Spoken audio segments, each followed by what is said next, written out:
لو كنت من محبين القطط فالفيديو ده عشانك. عمرك لاحظت ان القط لما بيقرب منك بيخرخر؟ بيخرخر، يعني بيعمل صوت كده. ايوه، هو الصوت ده. خليني اصدمك واقولك ان صوت الخرخرة الكيوت ده واحد من اهم اساليب القطط للتأثير على اللاوعي البشري، بالتالي السيطرة على الانسان ودفعه الاهتمام بيها اكتر.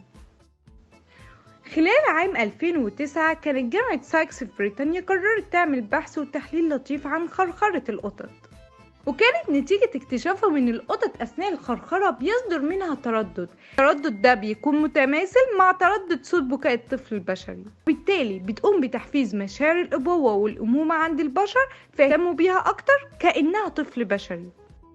لو فاكر ان تشابه الترددات ده كانت صدفة فصدقني اللي جاي هيصدمك.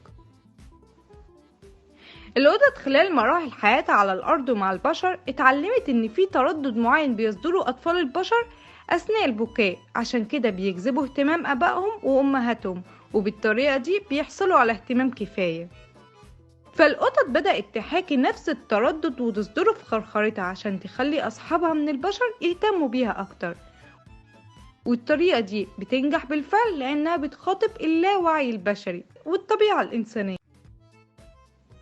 لو عجبك الفيديو اعمل لايك وشير وسبسكرايب.